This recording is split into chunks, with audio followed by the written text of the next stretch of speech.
औज़ुबिल्लाहिमिनश्शैतानिर्रजीम बिस्मिल्लाहिर्रहमानिर्रहीम अस्सलाम वालेकुम डियर स्टूडेंट्स। मैं हूं आपका मैथमेटिक्स टीचर मुबशिर अली। और बेटा आज के लेक्चर में हम डिस्कस करने जा रहे हैं मैथमेटिक्स 9th क्लास में चैप्टर नंबर 6 ट्रिग्नोमेट्री के इंपॉर्टेंट शॉर्ट क्वेश्चंस। आपको स्क्रीन के ऊपर बेटा नज़र आ रहा होगा चैप्टर नंबर 6 जो कि ट्रिग्नोमेट्री का पोर्शन है और ये बहुत इंपॉर्टेंट होने वाला है। बेटा अगर इस लेक्चर को आप तवज्जो से सुनते हैं तो याद रखिएगा मैथमेटिक्स 11th क्लास में भी आपके लिए ये बहुत हेल्पफुल होने वाला है, क्योंकि वहाँ पे जाके उन्होंने ट्रिग्नोमेट्री के इंट्रोडक्शन के अलावा उसके आगे सॉल्यूशंस के ऊपर ज़्यादा जोर दिया है। तो हम यहाँ पे इसके इंट्रोडक्शन को भी देखेंगे और इसकी बेसिक्स को भी क्लियर करेंगे। बाकी इंशाल्लाह साथ साथ रहिएगा और इंशाल्लाह वीडियो पूरी देखेंगे तो आपको ये सारी चीज़ें क्लियर हो जाएंगी और एग्जाम में इंशाल्लाह फुल मार्क्स भी आएंगे। ये मेरी आप तवक्को है, ये मेरी अल्लाह से दुआ है। आगे चलते हैं बेटा। चैप्टर नंबर 6 ट्रिग्नोमेट्री 6.1 एक्सरसाइज की बेटा बात करते हैं। तो सबसे पहले यहाँ पे कुछ कहा गया क्वेश्चन की स्टेटमेंट में कि convert the following into degrees, minutes and seconds. बेटा आप डायरेक्ट क्वेश्चन की तरफ जाएंगे तो बहुत सारी मुश्किलात सामने आने वाली हैं। हम इसकी एक कुछ पॉइंट्स बना लेते हैं।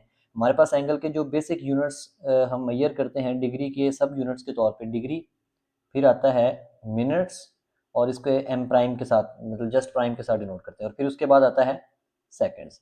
बेटा अगर आपने डिग्री एक बड़ा यूनिट है, उसका सब यूनिट मिनट्स होता है, उसका सब यूनिट सेकंड्स होता है।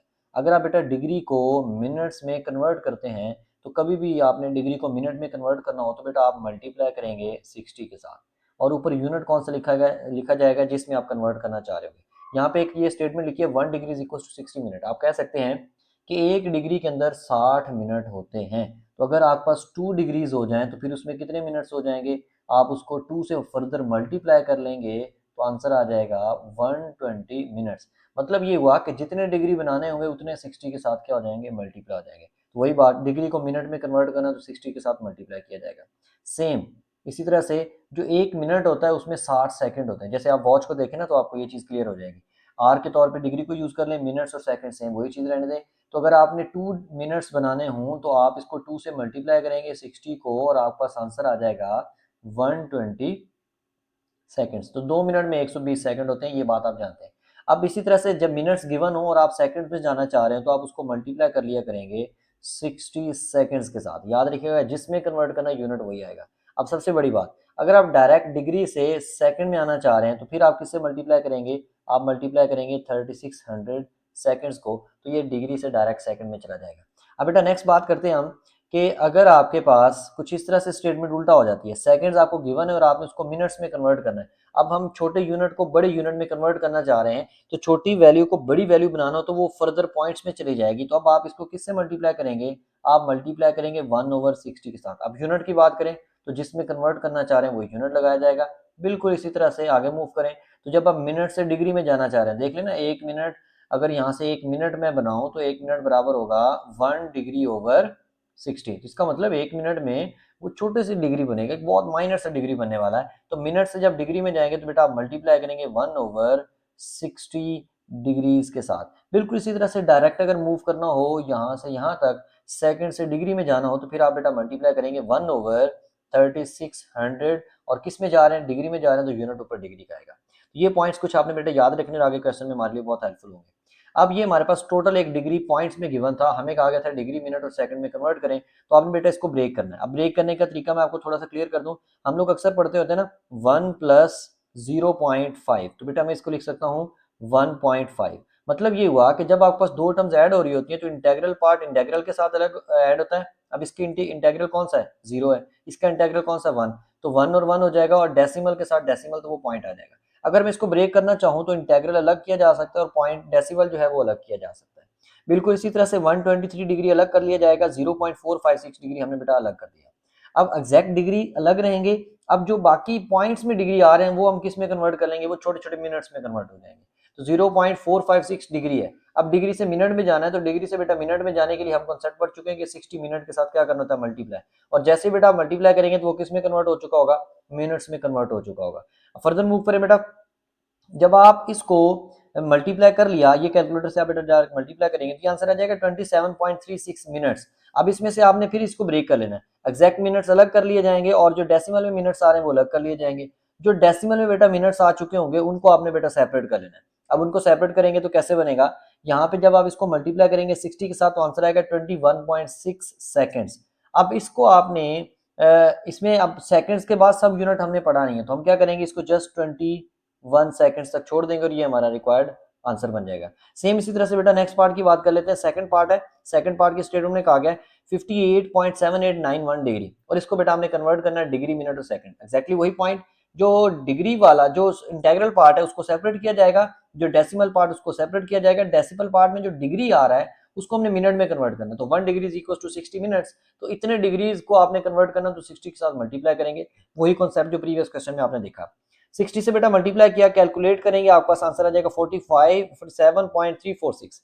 अब वही बात, जो एग्जैक्ट मिनट्स हैं वो अलग हो जाएंगे, जो पॉइंट्स में आ रहे हैं, डेसिमल में आ रहे हैं मिनट्स, वो अलग हो जाएंगे, और उन मिनट्स को हमने जो आगे कन्वर्ट करना वो सेकंड्स में कन्वर्ट करना है। जब इनको सेकंड में कन्वर्ट करना होता है तो 60 के साथ मल्टीप्लाई किया जाता है, और जब मल्टीप्लाई करेंगे तो ये आंसर आएगा। अब इसमें आपने करना क्या होता है, आपके पास जो डिग्री वाला पोर्शन है, जो मिनट वाला पोर्शन है, और जो सेकंड्स वाला पोर्शन है, आप इसको अगर ऐसे भी लिख लें तो आपका आंसर सही हो जाएगा। मैं कुछ इस तरह से लिख देता हूँ, 58 डिग्रीज 47 मिनट्स और 21 सेकंड। आपका ये आंसर भी एग्जैक्ट, क्योंकि ये राउंड ऑफ करेंगे ना तो वो 21 बन जाएगा। आगे चलते हैं बेटा, क्वेश्चन नंबर 2 है, इसका फर्स्ट पार्ट कहा गया कि convert the following into decimal degrees. हमने डिग्री में तो कन्वर्ट करना, लेकिन डेसिमल की फॉर्म में, मतलब आप उसको पॉइंट की फॉर्म में, इशारिया की फॉर्म में आंसर दे सकते हैं। ले जी, इसकी कन्वर्जन की बात करते हैं। तो सबसे पहला काम बेटा, आपने इसको सेपरेट करना है, डिग्रीज अलग, मिनट्स अलग और सेकंड्स अलग। यहाँ पे मैं कुछ फॉर्मूलाज लिख देता हूँ, दोबारा रिवीजन भी हो जाएगी। 1 degree is equal to 60 minutes और 1 minute is equal to 60 seconds. और फिर आगे चलते हैं डायरेक्ट, अगर डिग्री को मैं सेकंड्स में कन्वर्ट करना चाहूँ तो मैं लिख सकता हूँ 3600, और ये किस में कन्वर्ट होगा, सेकंड्स में कन्वर्ट होगा। 1 डिग्री में 60 मिनट, 1 मिनट में 60 सेकंड्स, और 1 डिग्री में 3600 सेकंड होते हैं। अब मैं इसको उल्टा पढ़ता हूँ, अगर मुझे यहाँ से सिर्फ 1 मिनट निकालना है, अगर मुझे यहाँ से सिर्फ 1 मिनट निकालना है, तो बेटा मैं लिख सकता हूँ 1 minute is equal to 1 degree is divided by 60। 1 डिग्री के 60 हिस्से किए जाए तो 1 मिनट बनेगा। इसी तरह से मैं अगर इस चीज की बात कर लूं, मुझे यहाँ से 1 सेकंड चाहिए हो, तो 1 सेकंड इक्वल किसके बेटा बनेगा, 1 मिनट ओवर 60।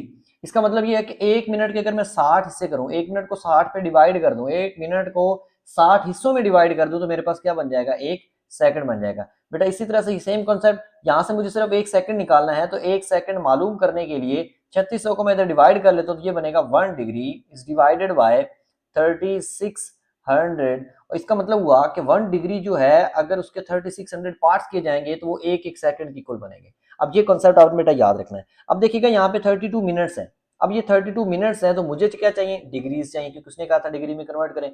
मिनट को डिग्री में कन्वर्ट करना है, 1 मिनट में इतने डिग्रीज है, 2 मिनट में क्या हो जाएंगे, मल्टीप्लाई बाय 2, 3 मिनट में क्या हो जाएंगे, मल्टीप्लाई बाय 3। इसका मतलब ये होगा कि अगर मुझे यहाँ पे 32 मिनट्स चाहिए, तो मैं इसको बेटा किसके साथ मल्टीप्लाई करूंगा, 32 के साथ।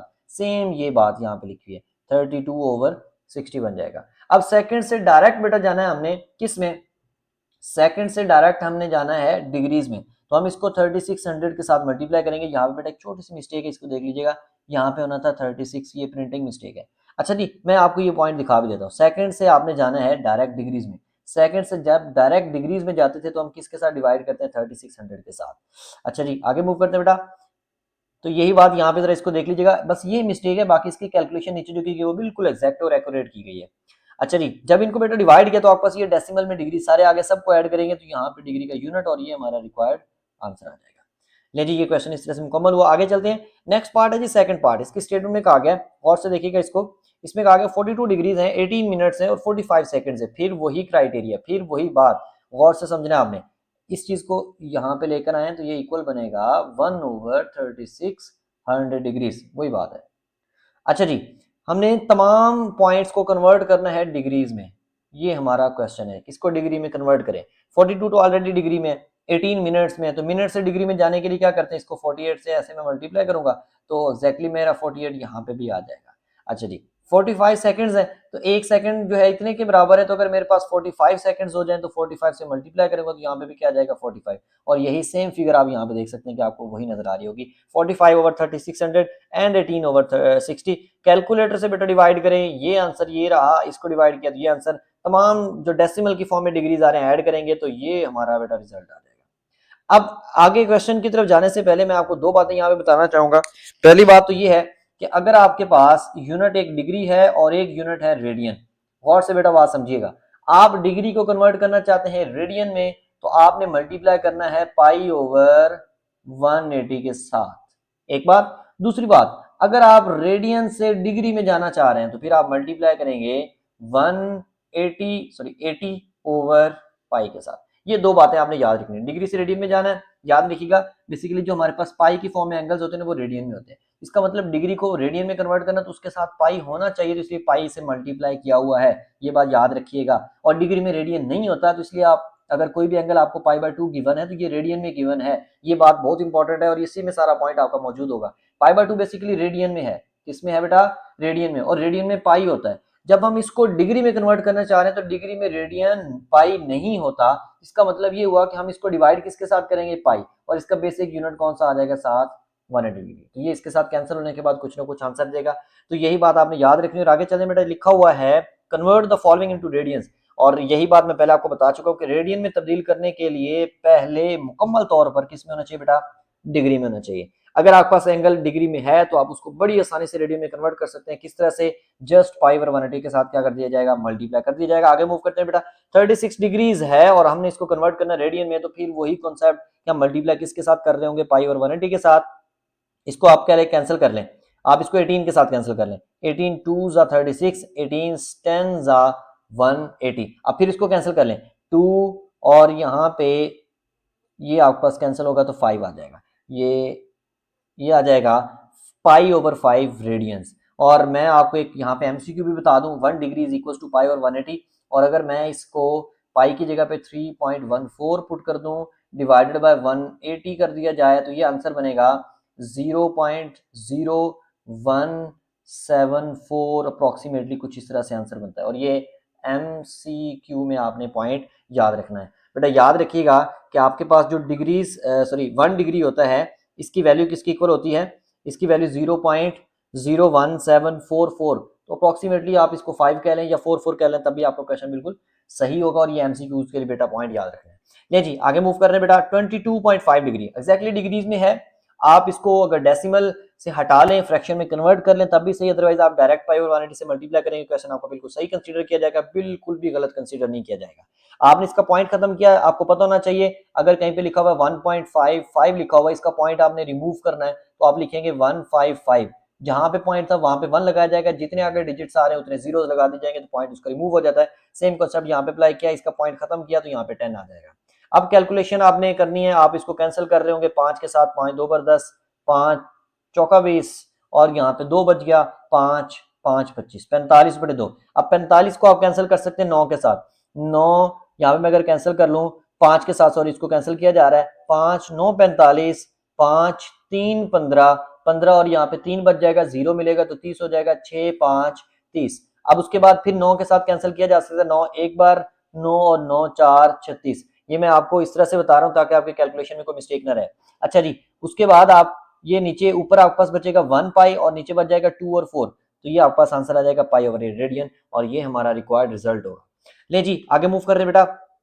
नेक्स्ट हमारे पास क्वेश्चन आ रहा है, उल्टा इसका क्वेश्चन आ रहा है, वही जो मैं पहले बता चुका हूँ। मैं दोबारा लिख देता हूँ, डिग्री से अगर हमने रेडियन में जाना हो तो हम मल्टीप्लाई करेंगे पाई ओवर 180 के साथ, क्योंकि रेडियन में पाई आता है इसलिए पाई के साथ मल्टीप्लाई करना है। और रेडियन से डिग्री में जाना है तो डिग्री में चूंकि पाई नहीं मौजूद होता तो इसको हम पाई के साथ क्या कर लेंगे?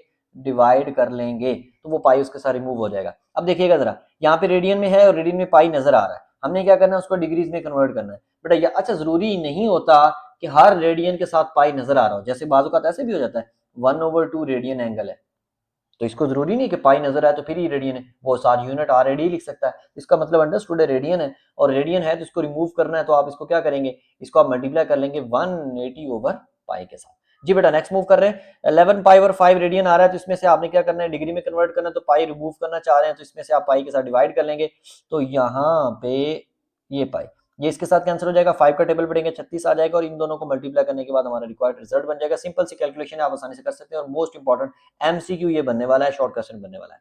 सेकंड पार्ट की बात करते हैं। 7/6 रेडियन है और हमने इसको कन्वर्ट करना है बेटा डिग्री में, और जब आपने किसी भी एंगल को डिग्री में कन्वर्ट करना हो तो आप मल्टीप्लाई कर रहे होते हैं 180 ओवर पाई के साथ। कुछ कैलकुलेशन जो सिंपल सी आप कर सकते हैं आसानी से बड़ी, और ये इसको आप इसके साथ डिवाइड भी करेंगे तो ये 57 पॉइंट समथिंग राउंड अबाउट ये आंसर बनेगा। और ये भी एमसीक्यू में पूछा जा सकता है कि एक रेडियन में कितने डिग्रीज होते हैं, तो आप लिख सकते हैं 57 पॉइंट, ये कैलकुलेट कीजिएगा एक्जैक्टली, मेरे पास अभी आंसर नहीं मौजूद है, 57 डिग्रीज समथिंग कुछ इस तरह से इसका आंसर आता है। ये एमसीक्यूज के लिए बेटा मोस्ट इंपॉर्टेंट पॉइंट मैंने आपको बताया। आगे चलते हैं जी। एक आर्क लेंथ आपने मालूम करनी है, एरिया ऑफ सेक्टर मालूम करना है, कुछ चीजें आपको गिवन है। पहले मैं आपको ना एक सर्कल से ये सारी चीजें डिफाइन करने की कोशिश करता हूँ कि आपके पास आर्क क्या होती है और सर्कल किस तरह से, आप सर्कल की बात की जाए ना तो ये आपके पास एक सर्कुलर फिगर बनेगी, ये सर्कुलर फिगर है, ये आपके पास एक सर्कल है और ये सर्कल का सेंटर होता है और सेंटर से बाउंड्री तक का जो डिस्टेंस होता है उसको बोलते हैं रेडियस। इसी तरह से अगर मैं इस सेंटर को इस बाउंड्री के साथ मिला दूं तो ये भी क्या होगा, एक रेडियस। अब याद रखिएगा दो रेडियस के दरमियान में ये जो एक कर्व बनाई जाती है, आर्क इसको कहते हैं, क्या बोलते हैं इसको, आर्क, और इसकी टोटल लेंथ को आर्क लेंथ बोला जाता है, जो यहां से इस पॉइंट से यहां तक। अब ये कह सकते हैं कि सर्कमफेरेंस का एक छोटा सा हिस्सा जो होता है उसको आर्क बोला जाता है। अब एक और बात भी यहाँ पे साथ आपको बता दूं, सेक्टर क्या चीज होती है। अगर आप दो रेडियस और उनके दरमियान में जो आर्क है उसको अगर आपस में ज्वाइन कर लेते हैं, उसका जो इंटरनल रीजन बनेगा, मैं असल में यहाँ पे आपको ये थोड़ा सा हाईलाइट करके देता हूँ, ये रेडियस और ये आर्क, इन दोनों के दरमियान में ये जो रीजन बनेगा, ये इस तरह का स्लाइस ऑफ पिज्जा टाइप कुछ इस तरह की ये फॉर्म जो बनेगी, इस चीज को हम बेटा क्या बोलते हैं, इसको हम बोलते हैं सेक्टर। यकीनन ये पॉइंट आपका क्लियर हुआ होगा कि सेक्टर क्या होता है, दो रेडियस, एक रेडियस दूसरा रेडियस और उनके दरमियान में जो आर्क थी स्लाइस ऑफ पिज्जा की शेप की, उसको हम सेक्टर बोलते हैं। और कंप्लीट को सर्कल बोला जाता है, ये दोनों रेडियस हैं और ये उसकी एक आर्क है। ले जी, ये पॉइंट क्लियर करने के बाद आगे क्वेश्चन की तरफ चलेंगे। नेक्स्ट हमारा जी क्वेश्चन, और उसकी स्टेटमेंट है फाइंड द आर्क लेंथ। हमने क्या मालूम करनी, आर्क लेंथ मालूम करनी, इसको हम आर के एल के साथ डिनोट करते हैं। और आगे चल के देखते हैं जी, एरिया ऑफ सेक्टर भी हमने मालूम करना है, जिसको हम ए के साथ डिनोट कर सकते हैं और उसका फार्मूला जुबानी आना चाहिए 1/2 r² थीटा। याद रखिएगा ये फार्मूला एमसीक्यूज में भी पूछा जा सकता है जी बेटा। आगे मूव कर रहे हैं, नेक्स्ट क्वेश्चन की स्टेटमेंट पढ़ते हैं जी। लिखा हुआ है आर हमें गिवन है, रेडियस गिवन है, सेंट्रल एंगल गिवन है। हाँ, सेंट्रल एंगल ये मुझे बताना भूल गया, सेंट्रल एंगल क्या होता है, दो रेडियस के दरमियान जो एंगल बनता है, जो at the centre of circle बनता है, उसको हम बोलते हैं सेंट्रल एंगल। तो अगर फर्स्ट करें आपके पास एक रेडियस है, ये दूसरा रेडियस है, तो यहाँ पे जो इसके सेंटर ऑफ सर्कल के ऊपर ये जो एंगल बनेगा दोनों रेडियस के दरमियान, इसको हम सेंट्रल एंगल बोलते हैं, थीटा के साथ डिनोट करते हैं। थीटा इज इक्वल टू पाई/3 रेडियस। याद रखिएगा 1/2 r², थीटा में जो थीटा होता है ये रेडियन में ही मेजर किया जाता है, जो कि पहले से ही रेडियन में आ रहा है। अब आर्क लेंथ की बात की जाए तो L is equal to R theta, एक फॉर्मूला होता है जिसमें L का मतलब उसकी आर की लेंथ, सेक्टर के आर की लेंथ, और आर उसका रेडियस और थीटा उसका दरमियानी एंगल हो गया। यहाँ पे जस्ट वैल्यूज पुट करनी है, आर की बेटा वैल्यू हमारे पास 6 गिवन है, थीटा हमारे पास पाई/3 गिवन था, तो उसकी हमने आर्क लेंथ मालूम कर ली, ये हमारा आंसर आ गया। आगे चल के हम इसका सेकंड पार्ट देखते हैं, जिसमें लिखा हुआ है कि find the area of sector. Area हमारे पास क्या है जी, 1/2 r² theta, 1/2 as it is, R की वैल्यू पुट कर ली, थीटा की वैल्यू पुट कर ली पाई/3, 6 का स्क्वायर 36 करेंगे और ये इसके साथ कैंसिल करेंगे तो 18 आ जाएगा, 18 को 2 के साथ कैंसिल करेंगे तो 9 हमारे पास आंसर आएगा, 7 पाई रहेगा। अब 9 पाई, ये आपके पास इस तरह से कैलकुलेशन में थोड़ी सी गलती होगी, 312 यहाँ पे 12 आना था और फिर उस तरह 6 पाई आंसर आएगा, तो ये हमारा रिक्वायर्ड रिजल्ट बन जाएगा। कैलकुलेशन में थोड़ा सा मसला बना है, मैं आपको ये दोबारा भी कर देता हूँ, आप इस चीज़ से कंफ्यूज ना होइएगा कि ये क्या हो गया। यहाँ पे सिंपल सी बात है, ये 3 1 जा 3, 3 2 जा 6, 12 आ गया, 12 को इसके साथ कैंसिल करेंगे 6 आ जाएगा, 6 पाई, और पाई की वैल्यू हम पुट कर सकते हैं बड़ी आसानी के साथ, तो ये यहाँ पे वैल्यू पुट की गई है। आगे चलते हैं जी, नेक्स्ट है जी हमारे पास फाइंड द परसेंटेज ऑफ, इस चीज को छोड़ दें, एरिया ऑफ सेक्टर एक चीज, और हाँ जी, और सेक्टर के साथ हमें उसका थोड़ा सा कंपैरिजन करना है, एरिया ऑफ सेक्टर और टोटल सर्कल के साथ हमें उसके परसेंटेज मालूम करने। वैसे तो मैं अगर परसेंटेज की बात करूं, एक स्टूडेंट है, उसने जी पेपर दिए 9th क्लास के और उसने मार्क्स जो हासिल किए ना वो 500 ऑब्टेन कर लिए, और उसके टोटल मार्क्स जो है वो 500 लेट्स सपोज 5 है, मल्टीप्लाई बाय 100 करेंगे तो उसकी परसेंटेज आ जाएगी 99%। तो परसेंटेज का फॉर्मूला क्या होता है, obtained over total marks multiply by 100, ये फॉर्मूला बेटा आपने यूज करना है। अब ऑब्टेन्ड का मतलब है कि पूरा अगर मैं इसको इस तरह से बनाऊं ना तो ये कंप्लीट सर्कुलर फिगर बनेगी, कंप्लीट सर्कुलर फिगर, उसमें से सेक्टर का जो एरिया होगा ना वो कंप्लीट के साथ आपने परसेंटेज निकालनी है। तो पहले सेक्टर का बता दो, सेक्टर को उसने एंगल दिया हुआ है, ये डायग्राम भी आपको पता चल रही है, पाई/8 रेडियन, और ये उसकी आर्क लेंथ है और ये इसका रेडियस है। रेडियस उसने एक्जैक्टली नंबर्स में गिवन नहीं है। अगर मैं इसके एरिया ऑफ सेक्टर का फॉर्मूला यूज कर लूं तो 1/2 r² थीटा होता है, थीटा कितना जी पाई/8, आर तो हमारे पास है ही नहीं, तो ये आपने ए का भी वैल्यू निकाली एरिया ऑफ सेक्टर जो ऑब्टेन्ड है। अब टोटल की बात करते हैं, टोटल चूंकि यहाँ पे क्या है, टोटल एक सर्कल है, सर्कल के एरिया का फॉर्मूला होता है पाई/r²। अब आर तो है नहीं हमारे पास, लेकिन हम पाई को भी एज इट इज लिखा रहने दें। अब ऑब्टेन्ड क्या है जी, ऑब्टेन्ड हमारे पास है सेक्टर, सेक्टर का जितना भी एंगल एरिया निकाला ना ये वाला, ओवर टोटल सर्कल का एरिया। दोनों को डिवाइड करते हैं बेटा, जब डिवाइड कर लेंगे तो आर स्क्वायर के साथ आर स्क्वायर कैंसिल, पाई के साथ पाई कैंसिल, और इस तरह से ये हमारे पास बन जाएगा, इनको 1/16 मल्टीप्लाई बाय 100 करेंगे तो ये रिक्वायर्ड आंसर आ जाएगा। तो ये सेक्टर उसके अंदर जो है ना वो 6.25% बनेगा। अच्छा जी, फर्दर चीजों को डिस्कस करने से पहले मैं राइट एंगल ट्राइंगल आपको बता दूं। राइट एंगल ट्राइंगल बेटा क्या होती है, वो ट्राइंगल जिसमें एक एंगल जो है वो 90 डिग्री का होता है, कॉर्नर्स उसके 3 होते हैं, साइड्स उसकी 3 होती है, एक एंगल 90 डिग्री का होता है, और जो 90 डिग्री का होता है उसकी अपोजिट जो साइड होती है उसको हाइपोटेनस कहते हैं, और एक एंगल जो अंडर डिस्कशन होता है उसके सामने वाला हमेशा परपेंडिकुलर होता है, और जो एक साइड बच जाती है इसको हम क्या बोलते हैं, बेस। ये आपने चीजें याद रखनी है। उसके बाद ट्रिग्नोमेट्रिक फंक्शंस की बात करते हैं। ट्रिग्नोमेट्रिक फंक्शंस हमारे पास क्या होते हैं, बेसिकली 3 फंक्शंस होते हैं, साइन, कॉस और टेन, और 3 इनके रेसिप्रोकल। साइन का रेसिप्रोकल होता है कोसेकेंट, और कॉस का रेसिप्रोकल होता है सीकेंट, और इसी तरह से टेन का रेसिप्रोकल क्या होता है, कॉट। अब ये आपने चीजें याद रखनी है। उसके बाद अब आगे हम देखते हैं कि इनकी वैल्यूज क्या बनेंगी। ये साइन का भी फॉर्मूला होता है, ट्रिग्नोमेट्रिक रेशियोज उसको बोलते हैं, ये राइट एंगल ट्राइंगल से ही जनरेट किए जाते हैं। और ये मैंने एक फॉर्मूला लिखा हुआ है, some people have curly brown hairs through proper brush. अब यहाँ पे सम का मतलब, एस का मतलब क्या, साइन थीटा, पी का मतलब क्या है, परपेंडिकुलर, और एच का मतलब क्या, हाइपोटेनस। पी को परपेंडिकुलर को पी के साथ डिनोट करते हैं, हाइपोटेनस को एच के साथ डिनोट किया करेंगे, और बेस को बी के साथ डिनोट करेंगे। तो साइन, ये sine theta is equal to P over H, perpendicular over hypotenuse. इसी तरह से C for cos, cos theta is equal to base over hypotenuse. इसी तरह से tan theta is equal to perpendicular over base. तो बेटा ये फॉर्मूला याद रखने आगे चल के आपके काम आएंगे, और यही चीज यहाँ पे भी मैंने मेंशन की हुई है, कोई इतना कंफ्यूज होने वाली बात नहीं है, सारी चीजें यहाँ पे मेंशनड है। ये नोट्स भी आपको मिल जाएंगे, जब आप चाहेंगे, आप कमेंट में कहेंगे तो आपको मिल जाएंगे। उसके बाद एक्सरसाइज 6.2 है। 6.2 में वही फॉर्मूले जो मैंने आपको पहले बता दिए वही यूज करने। कंसीडर एडजॉइनिंग ट्राइंगल एबीसी, ये एबीसी आपको ट्राइंगल गिवन है, इसमें बेस कितनी है जी, इसमें बेस हमारे पास 4 आ रही है, परपेंडिकुलर 3 आ रहा है, और हाइपोटेनस कितना आ रहा है, 5 आ रहा है। और हमें कहा थीटा एंगल डिस्कशन जो है वो थीटा यहाँ पे है। इसने कहा है कि प्रूव करें tan theta dot cot theta is equal to 1। हम लेफ्ट साइड को सॉल्व करके राइट साइड को प्रूव करेंगे। अब tan थीटा की वैल्यू हमारे पास क्या होती है, tan का फॉर्मूला पहले आना चाहिए, tan theta is equal to, अब फॉर्मूला आना चाहिए परपेंडिकुलर ओवर बेस।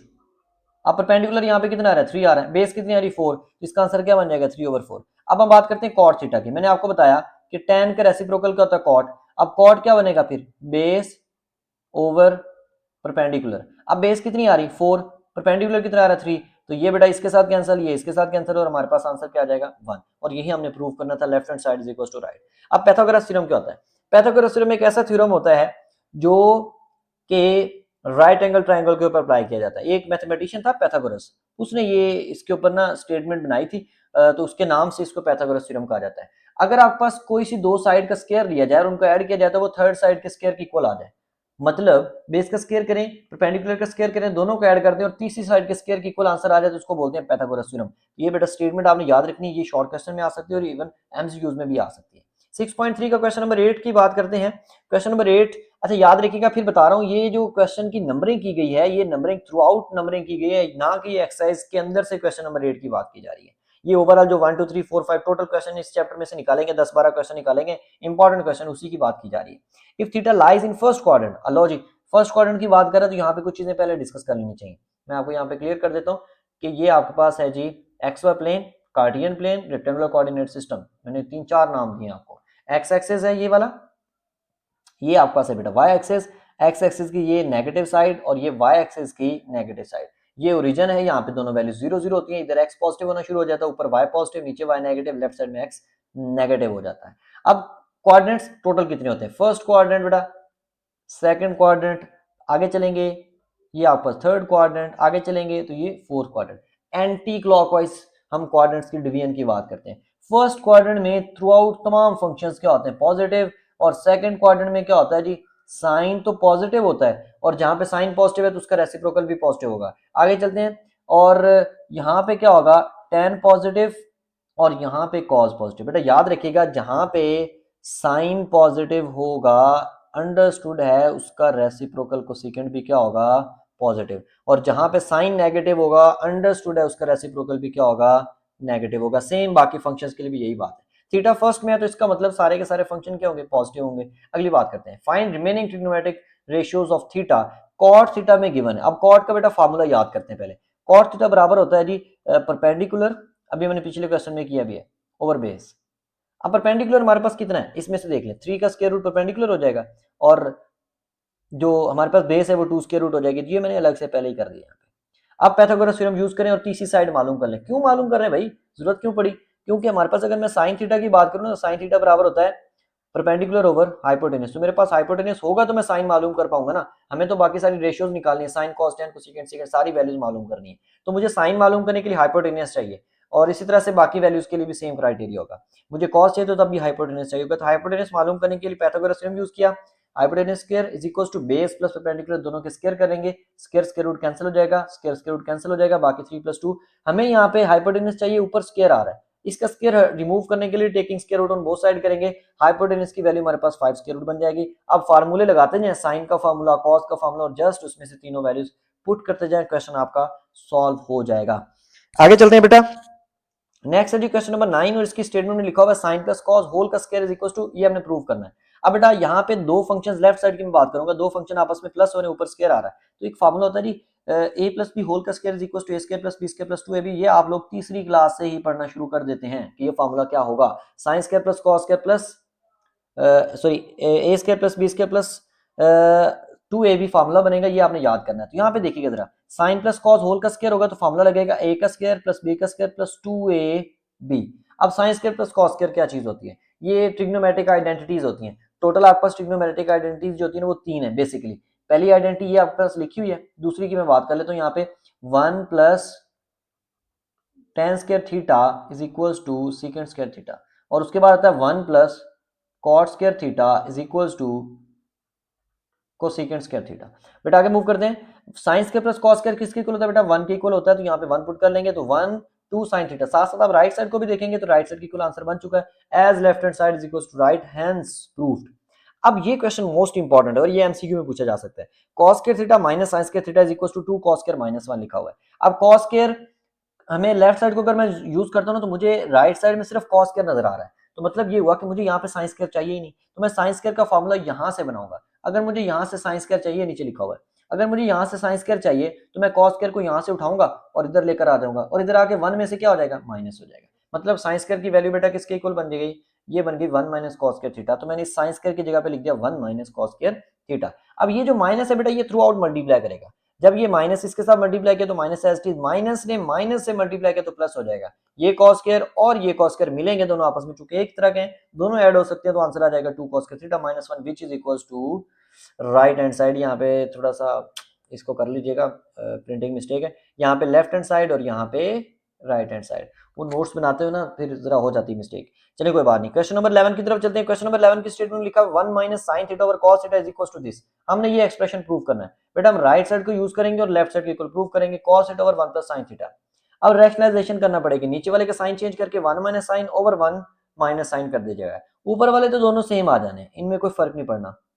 अब ये नीचे फार्मूला बन रहा है, क्या फार्मूला बन रहा है? A plus B is multiplied by A minus B, और ये एक फार्मूला होता है A square minus B square. जी बेटा ये फार्मूला यहाँ पे यूज किया होगा, ये देखें लिखा हुआ है। तो ये बन जाएगा 1 का स्क्वायर माइनस साइन का स्क्वायर, और 1 माइनस साइन स्क्वायर थीटा पिछले क्वेश्चन में हम देख चुके हैं किसके इक्वल होता है? कॉस स्क्वायर थीटा के। फार्मूला आपके पास मौजूद है, ईच एंड एवरीथिंग आपको यहाँ पे अवेलेबल है, कोई मसले वाली कोई परेशानी वाली बात नहीं है। 1 minus sine square theta cos square theta हो जाएगा। इसमें से आपने क्या करना है जी, कॉस को इसके साथ कैंसिल कर दें, बाकी आपके पास आंसर आ जाएगा 1 माइनस साइन ओवर कॉस। ये जरा देखिएगा 1 माइनस साइन ओवर कॉस, ये रिजल्ट प्रूव करना था। तो यहाँ पे ये जो फ्रैक्शन है ये ऐसे आएगा, ये आपका क्वेश्चन प्रूफ हो गया। आगे चलते हैं जी, क्वेश्चन नंबर 12 है। थ्रू आउट पूरी बुक पूरे चैप्टर में से हमने ये 12 क्वेश्चन इस तरह के नजर आ रहे हैं आपको। tan plus cot is equal to secant square plus dot cosecant square. हमने बेटा क्या करना है, लेफ्ट साइड को सॉल्व करना है, राइट इक्वल प्रूफ करना है। तो लेफ्ट साइड में tan और कॉट की वैल्यू पुट की गई है, कॉट कॉस ओवर साइन, और tan जो होता है वो साइन ओवर कॉस की इक्वल होता है। अब दोनों का एलसीएम ले लें, ये कॉस और ये साइन बेटा दोनों एलसीएम में आ जाएंगे। अब एलसीएम को सॉल्व कैसे करना है, ये कॉस इसके साथ कैंसिल, बाकी साइन बच गया, साइन ऊपर वाले साइन से जाके मल्टीप्लाई करके साइन स्क्वायर हो जाएगा, प्लस इसी तरह से साइन के साथ साइन कैंसिल करेंगे तो बाकी क्या बच गया? कॉस, कॉस ऊपर वाले कॉस इसके साथ मल्टीप्लाई करके कॉस स्क्वायर थीटा। अब sine square plus cos square किसके इक्वल होता है? 1 के इक्वल होता है। तो 1 का भी स्क्वायर और नीचे वाले दोनों का भी स्क्वायर हो जाएगा। अब हम लोग एक फार्मूला पढ़ चुके हैं कि अगर दो टर्म्स डिवाइड हो, ये 9th क्लास आपने 9th क्लास चैप्टर नंबर 1 में प्रॉपर्टी पढ़ी हुई है रेडिकल्स की और एक्सपोनेंशियल्स की। तो ये एक्सपोनेंशियल की एक प्रॉपर्टी यहाँ पे शॉर्ट में वहां पे पूछी जा सकती है। दो टर्म्स डिवाइड हो, ऊपर कोई पावर आ जाए तो पावर दोनों के साथ क्या हो जाती है? सेपरेट हो जाती है। तो ये जो पावर ऊपर आ रही है ये ऊपर वाले के साथ अलग हो जाएगी, नीचे वाले के साथ अलग हो जाएगी। तो 1 over sign square theta cosecant square theta और 1 ओवर कॉस स्क्वायर थीटा बेटा किसके इक्वल होता है, सेकेंट स्क्वायर थीटा के इक्वल होता है। तो ये आपके पास इस तरह से डिराइव हो जाएगा। ये इंपॉर्टेंट क्वेश्चन थे जो आपको अभी करवा रहा हूँ। उसके बाद क्वेश्चन नंबर 13 की बात कर ले बेटा। Question number 13 most important question होने वाला है। यहाँ पे ए क्यूब माइनस बी क्यूब लिखा हुआ है। अब ए क्यूब माइनस बी क्यूब का फॉर्मूला आपको यहाँ पे नजर आ रहा होगा, ये इक्वल होता है, यहाँ पे लिख देता हूँ, चलिए आपके लिए आसानी हो जाएगी, ए माइनस बी ए का square plus A B plus B का स्क्वायर। ये बेटा आपने फॉर्मूला याद रखना है। यहाँ पे ए कौन होगा, साइन, यहाँ पे बी कौन होगा, कॉस। तो sine minus cos, A minus B, sine का स्क्वायर कॉस का स्क्वायर और दोनों का आपस में प्रोडक्ट।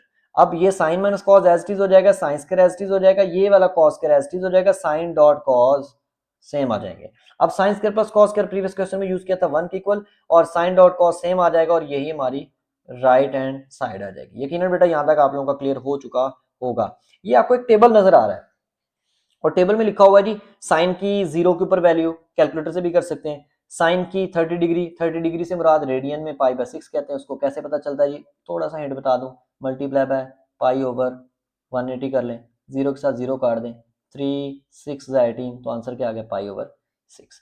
जी बेटा, तो ये आपने वैल्यूज याद रखनी जुबानी। मैं एक और शॉर्ट वीडियो बनाऊंगा और उसमें आपको ये बता दूंगा कि किस तरह से ये टेबल बनाया जाता है। फिलहाल आपने ये वैल्यूज याद रखनी है।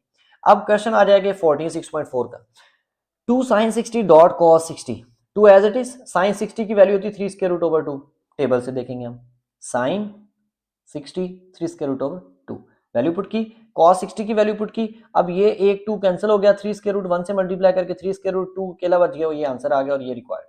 आगे चलें जी, जस्ट वैल्यूज पुट करनी है, जस्ट वैल्यूज पुट करनी है, कुछ भी मुश्किल नहीं है। और साइन 60 की वैल्यू 1 ओवर 2, उसके बाद यहाँ पे एक ना थोड़ी सी मिस्टेक हुई है, साइन 60 की वैल्यू जो है वो 3 स्क्वायर रूट ओवर 2 है और cos 30 की वैल्यू 1 ओवर 2 है। इसी तरह से cos 60 की वैल्यू जो है वो 1 ओवर 2 है, सॉरी cos 60 की वैल्यू जो है वो 3 स्क्वायर रूट ओवर 2 और साइन 30 की वैल्यू 1 ओवर 2 है। यहाँ पे वैल्यू पुट करने में थोड़ी सी मिस्टेक हुई है। अब 3 स्क्वायर रूट ओवर 4, ये 3 स्क्वायर रूट ओवर 4 और यहाँ पे जब आप माइनस आ रहा है बीच में, ये क्वेश्चन में यहाँ पे बेटा प्लस है, एलसीएम इसका 4 आएगा, 4 के साथ 4 कैंसिल कर दें, 3 स्क्वायर रूट बच गया, 4 के साथ 4 कैंसिल, 3 स्क्वायर रूट बच गया, दो 3 स्क्वायर रूट है। अगर आपके पास एक x दूसरे x के साथ ऐड होता है तो आंसर क्या आता है, 2x। एक y दूसरे y के साथ ऐड होता है तो 2y। तो इसका मतलब ये हुआ कि 3 स्क्वायर रूट 1 और दूसरा 3 स्क्वायर रूट मिलेंगे तो वो 3 स्क्वायर रूट कितने बन जाएंगे, 2 बन जाएंगे। इसके साथ कैंसिल कर लें, 3 स्क्वायर रूट ओवर 2 आंसर आ जाएगा।